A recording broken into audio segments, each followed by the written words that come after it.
벌써 2018년이 다 지나가고요. 한 달만 남겨뒀습니다. 그리고 그 한 달 중에서도 오늘로 또 벌써 이틀이 지나가고 있어요. 한 달도 채 남지 않은 거죠. 이제 몇 주 안 남겨놓은 이때까지 저는 계속해서 생각하고 있는 게 있습니다. 뭘 생각하고 있냐면, 지금 내가 여기 어떤 이유로 있는 것인가 라는 질문을 계속 생각하고 있어요. 사랑하는 여러분은 어떻습니까? 저는 이 말씀을 나누기 전에 같은 질문을 여러분께 드리고 싶습니다. 여러분은 어떤 이유로 여기에 계시는 겁니까? 제가 저 스스로에게, 그리고 오늘 여러분에게 던지는 이 질문 속에서 여기에 라는 말은 두 가지 의미를 가지고 있습니다. 그 첫 번째 의미는 그리스도인, 또 혹은 교회라는 의미가 있습니다. 다시 말해서 어떤 이유 때문에 그리스도인으로 살아가느냐, 혹은 어떤 이유 때문에 교회를 다니느냐 라는 의미를 가지고 있어요. 그리고 두 번째 의미는 여기에, 그러니까 말 그대로 이 교회에, 정말 더 바른 교회라는 이 교회에 어떤 이유로 다니느냐고 묻고 있는 거예요. 사실 여기에 어떤 이유로 있느냐라는 이 질문의 첫 번째 의미에 대한 답은 정해져 있습니다. 우리가 그리스도인이 된 것, 또는 이 교회가 아니더라도 어떤 교회를 다니고 있는 그 이유는 정해져 있죠. 모든 사람이 다 동일해요. 구원받기 위해서, 하나님의 영광을 위해서라는 답이요. 그렇죠. 네. 우리가 영의 구원이라는 그 이유가 없다면 그리스도인이 될 필요도 없고요, 교회를 다닐 이유도 없기 때문에 그래요. 그리고 그리스도인이 되었다면 하나님의 영광을 위한 삶을 살아야 된다는 이유가 없이는 믿음의 삶을 살아갈 필요도 없어요. 그렇다면 여러분, 질문의 두 번째 의미인 이 교회, 세상에 많은 교회를 두고 굳이 이 더 바른 교회를 다니는 이유는 뭘까요? 이 질문을 저에게 되돌려서 한다면, 왜 굳이 더 바른 교회라는 이름으로 교회를 세우고 개척한 이유가 뭐냐는 그런 질문이 되겠죠. 어떻습니까? 여러분은 이 질문에 대해서는 뭐라고 대답하실 수 있겠습니까? 곤란하니까 답을 묻진 않겠습니다. 네, 저와 여러분 모두가 이 질문에 대한 답은 다양할 거예요. 같을 수는 없죠. 각자가 다른 대답들을 하실 거예요. 하지만 사랑하는 여러분, 저는 저와 여러분이 여기에 있는 그 이유가 다, 이유 자체는 다를 수는 있겠지만 하나님의 은혜는 분명하게 주어질 거라는 것을 믿으시길 바랍니다. 물론 우리가 그리스도인으로 살아가는 것, 또 교회 생활을 하는 것, 더 나아가서 더 바른 교회에서 믿음의 삶을 살아가는 것, 그 모든 것이 결코 쉬운 결정이 아니에요. 많은 힘듦도 있고요, 어려움도, 또 세상의 멸시와 조롱을 받을 수 있는 그러한 자리임에도 불구하고 우리는 그 자리를 지키고 있어요. 오늘도 그렇게 그리스도인으로, 또 더 바른 교회의 지체로서 이 자리에 서 계시는 거예요. 저는 그러한 저와 여러분에게 정말 하나님의 놀라우신 은혜가 넘쳐 흐르게 될 줄로 믿습니다. 바울은 고린도 교회 성도들을 향해서, 오늘 저와 여러분들을 향해서 이렇게 말씀하고 있어요. 1절 말씀을 같이 읽겠습니다. 우리가 하나님과 함께 일하는 자로서 너희를 권하노니 하나님의 은혜를 헛되이 받지 말라. 아멘. 바울은 자신이 하나님과 함께 일하는 그러한 사역자로서 마음으로 우리에게 권면을 하는 거예요. 하나님의 은혜를 헛되이 받지 말라고요. 이 헛되이라는 말의 헬라어 단어는 캐노스라고 하는데, 이 말은 무슨 뜻이냐면 공허하다, 혹은 성과가 없다, 유익이 없다, 이런 뜻이에요. 다시 말해서 지금 사도 바울이 전하고 있는 그 복음을 공허하게 만들지 말라는 거예요. 그 복음의 유익을 없애버리지 말라는 거예요. 여러분, 지금 바울이 고린도 교회에게 제대로 된 복음을 전하지 못했기 때문에 유익이 없다고 이야기하는 거예요? 아니면 복음을 전한 그 복음이 고린도 교회에서 열매가 나타나질 않았기 때문에 유익이 없다고 말하는 거예요? 아니요. 바울은 어느 곳에서도 동일한 복음을 전했고 그 복음에는 반드시 열매가 나타났습니다. 고린도 교회도 역시 마찬가지예요. 예수 그리스도의 죽으심과 부활하심에 대한 분명하고 확실한 증거를 했고요, 거기에 대한 열매가 맺어져서 세워진 게 교회예요. 고린도 교회예요. 그런데 지금 바울은 그 복음이 왜 공허하게 되었다라고, 왜 유익을 없애지 말라고 그렇게 이야기하고 있는 겁니까? 지금 바울은 거짓 선지자들이 전하는 다른 복음으로 인해서 다른 예수를 믿게 되어서 자기를 비롯한 많은 사도들이 가르친 예수 그리스도에 대한 복음을 확신하지를 못하고 있는 성도들에게 이야기하고 있는 거예요. 복음을 들었다면, 나를 통해서 또 사도들을 통해서 복음을 들었다면 그 복음의 확신을 가지고 그 복음을 향해서 나아가라고요. 사실 바울이 이 편지를 기록할 당시에 고린도 교회는 그 교회 안에 거짓 선지자들이 있었습니다. 그들이요, 교회 안에서 예수 그리스도의 복음이 아니라 다른 복음을 전하고 그로 인해서 서로 다투고 시기하고 분쟁하고 그런 일들이 끊이지가 않았어요. 거기에 예수 그리스도의 구원이 하나님의 선물이고 은혜라는 사실을 부정하기까지 합니다. 사도 바울은 그러한 상황 가운데 있는 고린도 교회 지체들에게 말하는 거예요. 하나님께서 주신 은혜를 받았다면 그 은혜의 삶을 살아가라고요. 하나님께서 주신 그 복음을 붙잡았다면 그 복음대로 삶을 살아가라고요. 주신 은혜를, 들은 복음을 헛된 것으로 만들지 말라고 말씀하고 있는 거예요. 사랑하는 여러분, 하나님께서 우리에게 주신 은혜가 무엇입니까? 하나님께서 저와 여러분에게 허락하신 그 은혜가 어떤 겁니까? 분명히 그 은혜가 저와 여러분의 안에서 살아서 역사하고 있는 그런 은혜입니까? 아니면 분명히 은혜를 주긴 주셨는데 그 은혜가 어디 있는지, 어떤 은혜인지를 이미 잊어버리셨습니까? 여러분, 하나님께서 저와 여러분에게 주신 은혜는 가장 먼저는 죽음에서부터 살리신 구원의 은혜예요. 구원의 은혜요. 그리고 그 다음은 그 은혜 안에서, 그 믿음 안에서 함께 생활하게 하신 것이 은혜인 줄로 믿습니다. 은혜예요. 내가 구원받을 만한 자격도 그 무엇도 없지만 아무런 조건 없이 예수 그리스도의 십자가에서 흘리신 피로 나의 더럽고 추한 죄를 깨끗하게 씻어 주신 게 은혜예요. 내가 그 죄를 다른 어떤 것으로도, 세상의 그 무엇으로도 씻을 수 없음에도 불구하고 하나님께서는 그 크신 사랑과 긍휼하심으로 내 모든 것을 다 씻어버리신 거예요. 또요, 그러한 은혜를 사랑하는 지체들과 함께 마음을 나누고 삶을 나누고 복음을 나눌 수 있는 게 은혜인 거예요. 참 감사한 것들이죠. 우리는 그 은혜를 기억해야 되는 거예요. 이미 하나님께서는 우리에게 그런 날들을 주셨어요. 어떤 날들이요? 사도 바울은 2절에서 이렇게 말씀하죠. 2절 말씀 한번 읽어볼까요?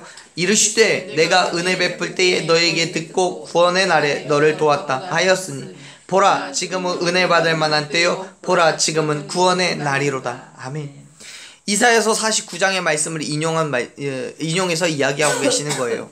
지금이 그 은혜를 받을 만한 때고 지금이 구원의 날이라고요. 다시 말해서 이미 우리의 목소리를 듣고 우리의 도움이 되시는 그날이 우리 오늘이라는 거예요. 오늘요. 보세요. 바울은 말씀하죠. 은혜 베풀 때에 너에게서 들었다고요. 이사야서에서 얘기한 거예요. 은혜를 베풀 때 너에게서 들었다고요. 그러면서 지금이 그 은혜를 받을 만한 때라고 말해요. 지금이 은혜를 받을 만한 때라는 건 결국 지금 하나님은 우리의 목소리에 귀를 기울이고 우리 말을 듣고 계신다는 거예요. 그리고 지금이 구원의 날인데 이 날에 하나님은 우리를 도와주셨다라고 이사야서에서 말씀하세요. 그런데 바울은 그 날이 언제라고 얘기해요? 지금이라고요. 지금이 하나님께서 우리를 도우시는 그 날이라는 거예요. 사랑하는 여러분, 우리가 함께 더 바른 교회에 함께 모여서 서로의 마음을 나누고 믿음의 삶을 나누는 지금 이 시간이 하나님께서 우리의 목소리를 들으시는 시간이고 우리를 도와주시는 때임을 믿으시길 바랍니다. 저와 여러분은 그러한 이유로 여기에 있는 거예요. 하나님께서 우리의 목소리를 들어주시기 때문에, 우리의 간구함을 들으시고 도와주시기 때문에 지금 이곳에 있음을 믿으시길 바랍니다. 그런데 여러분, 참 그래요. 우리가 분명히 그리스도인으로 그리고 이 제단에서 믿음의 삶을 살아가려고 있는데 그 삶은 결코 모든 사람들에게 인정받고 환영받는 삶이 아니에요. 뿐만 아니라 내 자신이 느끼는 것도 쉽고 넓고 좋은 길이 아니에요.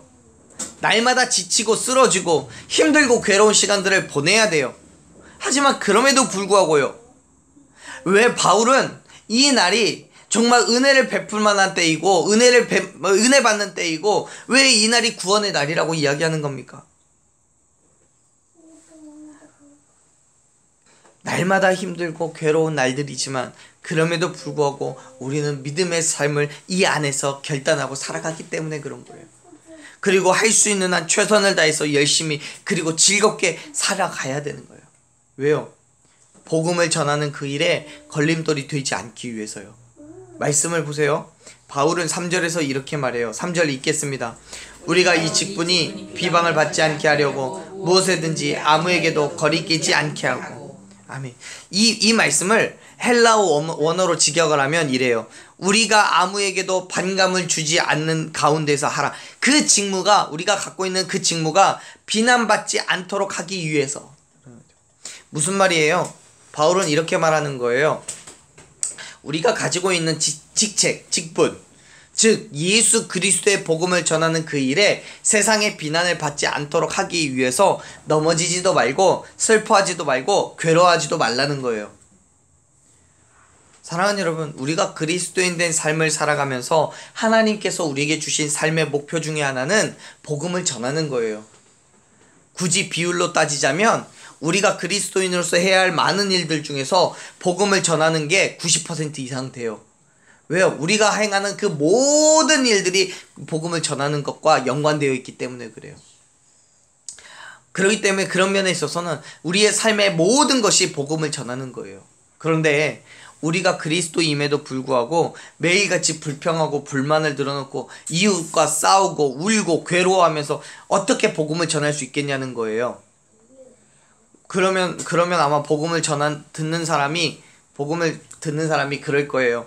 교회 다니면서 그렇게 불평하고 욕하고 싸우며 나 안 다니고 그냥 세상에서 즐겁고 행복하게 살래. 그러겠죠.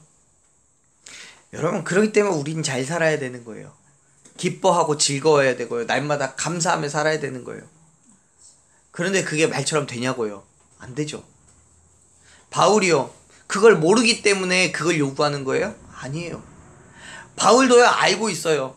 우리가 그리스도인의 삶을 살면서 세상이 얼마나 우리를 핍박하고 유혹하고 시험에 들게 할지, 얼마나 우리를 쓰러지고 넘어지게 할지를 알아요. 알지만 그럼에도 불구하고 바울은 우리에게, 그리고 또 고린도 교회 성도들에게 이야기하고 있는 거예요. 뭐라고요? 즐거워하라고요. 기뻐하라고요. 하나님의 영광을 위하여서 비방받지 않도록 살으라고요. 자, 우리는 그리스도인으로서 살아가기 위해서 감당해야 될 삶의 무게들이 있어요.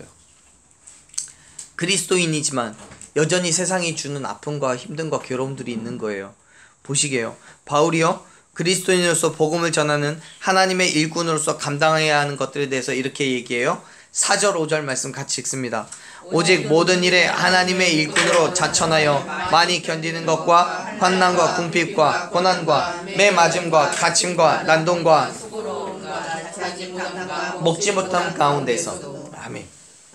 먼저 바울은 하나님의 일꾼으로 그리스도인으로 살아가는 삶이 누구의 강요나 권유에 의해서 된 것이 아니라고 선언을 해요. 뭐라고 얘기하는데요? 스스로를 추천하여서 그 일을 하게 되었다고 얘기하잖아요. 복음을 전하는 그 일이 하나님께서 나에게 주신 은혜가 있기 때문에, 하나님께서 나를 죽음 가운데서 살리셨기 때문에 내가 그 일 가운데에 스스로 자천하여서 내 스스로 추천하여서 그 길로 나아갔다는 거예요. 여러분, 우리가 복음을 전하는 거는요, 누구의 강요에 의해서 되는 게 아닙니다. 누구의 요구에 의해서 되어지는 일이 아니에요. 내 삶 가운데서 드러나는 모든 삶을 통해서 예수 그리스도의 복음을 전하는 것임을 믿으시길 바랍니다. 그런데요, 그 일에는 반드시 감당해야 될 무게가 있다고 말해요. 어떤 것들이요? 많이 견디는 것, 환난, 궁핍, 고난, 그리고 때로는 매를 맞기도 하고 감옥에 갇히기도 하고, 바울과 그의 일행들도 인해서 폭동이 일어나기도 했고요, 수고해야 하고 자지도 못하고 먹지도 못한다고 얘기해요. 이 모든 일들이 바울이, 그리고 그의 동역자들이 복음을 전하기 때문에, 그의 사명 때문에 겪게 되는 일들이에요. 누구는 겪고 누구는 겪지 않는 일이 아니라 복음 전하는 그 길에 서 있는 모든 사람들이 한두 번씩은, 아니면 전부를 경험해야 되는 그러한 일들이에요. 그리고 그 모든 어려움들 속에서 사도 바울은 모든 것을 감당했다고 말해요. 왜요? 스스로 그 일에 뛰어들었으니까요. 하나님의 일꾼으로 자천했다고 고백하잖아요. 사랑하는 여러분, 바울이 고백하는 그 일들은 지금까지 모든 그리스도인들이 경험했던 일들이에요. 뿐만 아니라 이 땅의 모든 교회가 겪게 되는 일임을 기억하시기 바랍니다. 더 자세하게는 오늘날 저와 여러분이 감당해야 될 몫이에요. 우리 교회가 짊어져야 될 무게인 거예요. 왜요? 우리가 그 길 위에 서 있잖아요. 예수 그리스도의 복음을 전하는 그 일이에요. 하나님의 발음을 선포하는 그 일, 그 길에 서 있잖아요. 그 길 위에서 우리는 환난과 궁핍을 당하고요, 고난과 아픔을 겪어야 돼요. 많은 수고를 해야 되고요, 자지도 못하고 먹지도 못하는 순간들이 있을 거예요. 그때마다 여러분 기억하십시오. 우리 스스로가 그 일에 뛰어들었다는 사실을 기억하시길 바랍니다. 무엇 때문에요? 하나님께서 나에게 주신 은혜가 있어서요. 하나님께서 나를 사랑하셔서 나를 죽음 가운데서 건지신 그 은혜가 있어서요. 그 감당할 수 없는 사랑과 은혜가 있어서 이 땅에 하나님의 공의를 선포하고 하나님의 발음을 드러내기 위해서 저는 그 길을 가는 거예요. 그리고 여러분께 그 길을 함께 가자고 요청합니다. 사랑하는 여러분, 우리가 하나님께 받은 은혜가 있다면 그 자리를 포기하지 마세요. 세상은 끊임없이 우리를 유혹하고요, 환난과 궁핍 가운데서 어렵게 할 거예요. 매를 때리기도 하고요, 감옥에 가두기도 할 거예요. 어느 때는 지치도록 수고해야 하고요, 자지도 못하고 먹지도 못할 수도 있어요. 그럼에도 불구하고 포기하지 마세요.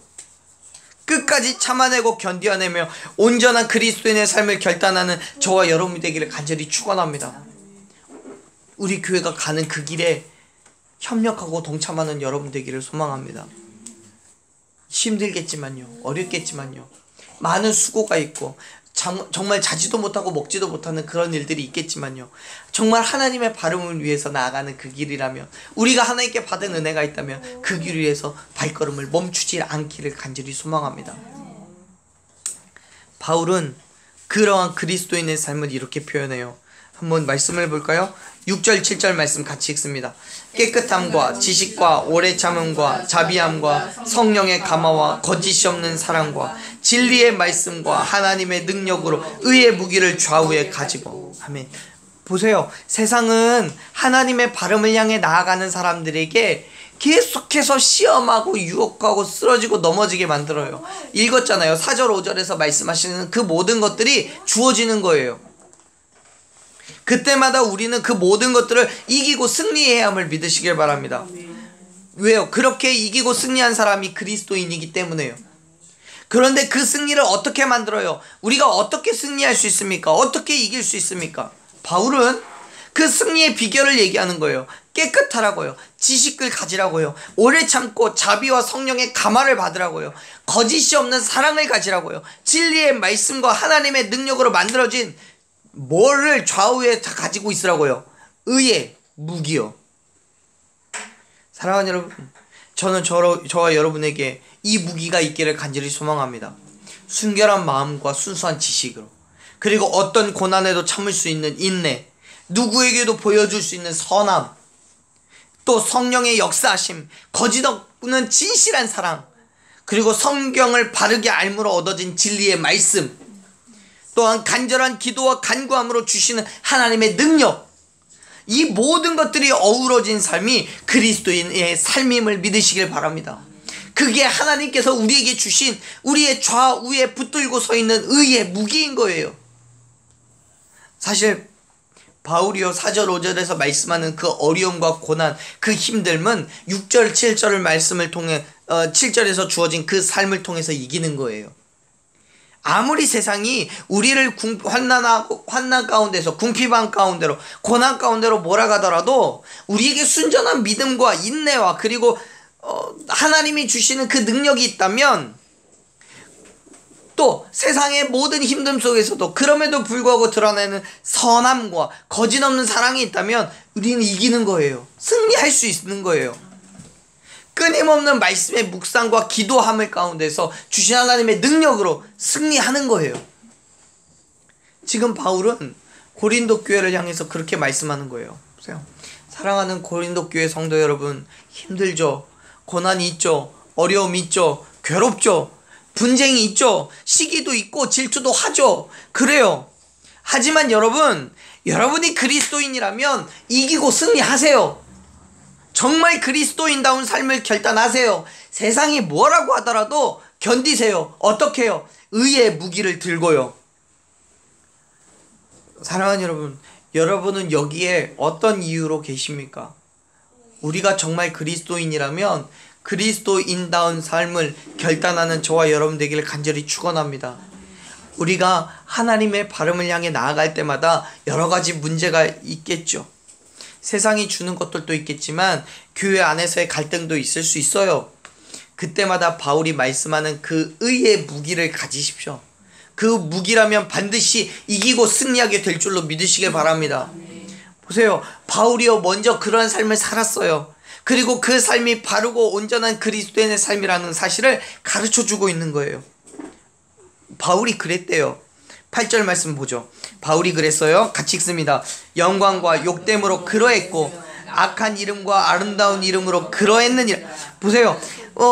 영광과 욕됨으로 그러했고요. 악한 이름과 아름다운 이름으로도 그렇게 했대요.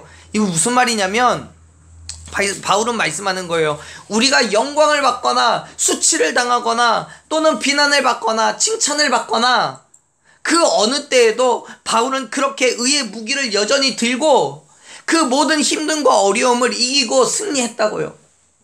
나는 그렇게 했다고요. 바울은 모든 순간들 속에 오직 예수 그리스도의 죽으심과 부활하심을 선포하는 그 복음을 위해서 의의 무기를 들고 있었어요. 그렇게 모든 힘듦과 아픔을 참아내고 견디고 감당했어요. 사랑하는 여러분, 우리가 여기에 어떤 이유로 있게 되었는지 각자의 이유는 다 다를 수 있겠지만요. 하지만 이제 우리가 진정으로 여기에 있다면 이곳에서 예수 그리스도의 복음을 위한 삶을 살아야 함을 믿으시길 바랍니다. 그 삶이 교회가 존재하는 이유고요. 내가 구원받은 이유고요. 또 내가 교회에 머무는 이유입니다. 동의하십니까? 저와 여러분이 결단하는 그 삶에 세상은 이미 바울과 선포한 것과 같은 어려움과 고난과 핍박이 주어요. 분명히 있어요. 아니요, 어쩌면 그보다 더한 근심과 걱정의 거리들이 있을 거예요. 하지만 여러분 두려워하지 마세요. 걱정과 근심도 하지 마세요. 왜요? 이미 저와 여러분의 두 손에는 하나님의 의의 무기가 들려있음을 믿으시길 바랍니다. 우리 그 무기를 사용해서 세상과 사탄 마귀와 세상의 그 모든 어둠의 세력과 싸워서 반드시 승리하게 될 줄로 믿으시길 바랍니다. 그 승리가 있을 때 우리는 우리를 향한 세상의 평가와 믿음 안에서 우리의 평가는 완전히 달라지는 거예요. 말씀을 한번 볼까요? 우리 8절 마지막부터 한번 읽어보죠. 우리를 속이는 자, 같이 시작. 우리를 속이는 자 같으나 참되고 무명한 자 같으나 유명한 자요 죽은 자 같으나 보라 우리가 살아있고 징계를 받는 자 같으나 죽임을 당하지 아니하고 10절 근심하는 자 같으나 항상 기뻐하고 가난한 자 같으나 많은 사람이 부유하게 되고 아무것도 가진 자 같으나 모든 것을 가진 자로다. 아멘. 세상은 우리를 향해 말하겠죠. 세상은 우리를 향해 그렇게 말할 거예요. 이름도 없다고요. 죽었다고요. 그리고 징계를 받는다고요. 근심하는 자들이라고요. 가난해서 아무것도 가진 것이 없다고요. 그렇게 아무것도 없다고요. 하지만 사랑하는 여러분, 우리를 향한 세상의 평가는 그러할지라도 우리가 하나님 안에 있다면, 진정한 그리스도인이라면, 하나님께서 저와 여러분 가운데 함께하고 계신다면 이러한 세상의 평가는 완전하게 바뀌는 것임을 믿으시길 바랍니다. 어떻게 바뀌어요? 세상이 아무리 우리를 무시해도 하나님께서 인정해 주시고, 세상은 우리를 죽었다고 말하지만 하나님께서 우리를 죽음 가운데서 살려주심을 믿으시길 바랍니다. 세상이 우리를 징계할지라도 하나님께서 우리의 생명을 지켜주시고, 세상이 우리를 힘들게 하고 근심하게 만들어도 우리가 하나님 안에서 날마다 기뻐하고 감사하게 될 줄로 믿으시길 바랍니다. 지금 우리의 손에는 아무것도 가진 것이 없어서 빈털터리와 같이 보일지라도 하나님께서 나의 주인 되심으로 인해 모든 것을 가진 사람임을 믿으시길 바랍니다. 할렐루야. 주의 이름만 높이며 주님에게 영광 돌리는 그런 믿음의 삶을 살아갈 때에 주님께서 우리의 모든 것들을 다 주시는 거예요. 왜요? 만물의 주관자 되신 주님이 하나님이시니까요. 그게 은혜이고 우리의 감사의 조건인 거예요. 사랑하는 여러분, 저와 여러분이 어떤 이유로 어떻게 그리스도인이 되었고 또 더 바른 교회에 어떻게 지체가 되었는지는 중요하지 않아요. 우리가 어떤 모양으로 어떠한 삶으로 그리스도인 된 삶, 더 바른 교회에 지체된 삶을 살아가는지가 더 중요한 거죠. 그러한 면에서 우리는 참 가진 것도 없고요, 부족하고 연약한 믿음의 삶을 살지만요, 결코 우리는 부족하지 않아요. 우리는 많은 걸 가졌고요, 강하고 담대한 믿음이 있음을 기억하시기 바랍니다. 우리의 두 손에는 뭐가 들려 있어요? 의의 무기가 들려 있는 거예요. 우리의 두 손에는 의의 무기가 있어요. 그렇기 때문에 사랑하는 여러분, 저와 여러분이 하나님의 은혜 가운데서 서로 협력하고 하나님과 화목한 것 같이 서로가 화목하여기를 간절히 축원합니다. 우리가 말씀을 시작하기 전에 함께 읽었잖아요. 5장 20절에서부터 6장 13절까지 계속해서 이야기하는 게 뭐냐면요, 화목하라는 거예요. 교회 안에서 싸우지 말라는 거예요. 서로 질투하고 시기하지 말라는 거예요. 그런데요, 그 화목이 어떻게 이루어지냐면 6장 1절에서부터 우리가 함께 읽은 10절까지 우리에게 주어진 것들로 이루어지는 거예요. 우리가 살아가는 그 결단한 믿음의 삶을 통해서 이루어지는 거예요. 우리가 환난과 궁핍과 고난을 우리가 함께 서로가 짊어지고 매맞음과 갇힘과 수고로움을 서로 격려하고 응원하면서 감당해내는 것이 진정한 지체인 거예요. 우리의 의의 무기는 협력할 때 더 큰 힘을 가지게 돼요. 서로가 서로를 위해서 기도해주고 격려해주고 기꺼이 나의 것을 내놓을 수 있는 그 헌신이 있을 때 우리는 성장하고 우리 교회는 성장하고 더불어 함께 기뻐하고 감사할 수 있는 그러한 그리스도인의 삶을 감당함을 믿으시길 바랍니다. 아멘. 사랑하는 여러분, 지금이 은혜를 받을 만한 때이고요, 지금이 구원의 날임을 기억하십시오. 지금 우리는 함께 그 날을 보내고 있는 중이에요. 어느 날이요? 은혜 받는 때를요, 구원의 날을요, 우리가 함께 보내고 있는 중이에요. 예수 그리스도의 죽으심과 부활하심을 믿으면서 그 복음을 세상에 선포하는 복음 전도자 된 동역자로 우리가 함께 세상에 하나님의 발음을 선포하고 하나님의 공의를 드러내는 온전한 그리스도인 된 삶을 살아가는 저와 여러분 되기를 간절히 축원합니다. 교회는 그렇게 세워져 가는 거예요.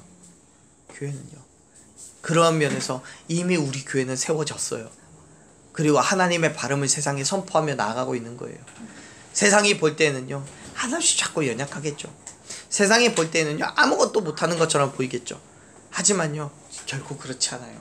우리는 여기에 서 있는 것만으로도 우리의 존재의 의미를 가지고 있는 거고요, 우리가 이름을 세상에 보여주고 있는 것만으로도 우리는 하나님의 공의를, 하나님의 발음을 선포하고 있는 거예요. 사랑하는, 그러한 면에서 저와 여러분이 행하는 그 일들이 정말 하나님의 발음을 위한 것임을 믿으시고 그 안에서 온전한 그리스도인의 삶을 결단하는 저와 여러분 되기를 간절히 축원합니다. 그러한 삶으로 우리에게 허락하신 매일매일의 삶을 살아가십시오. 여러분 따라하시죠. 나는 하나님의 발음입니다. 내가 그 발음입니다. 하나님의 발음이 나를 통해서 드러나는 거예요. 우리가 함께 그 길 위에 서서 오직 하나님의 영광을 위해서 살아가는 저와 여러분 되기를, 그리고 또 우리 모든 교회 되기를 간절히 축원합니다.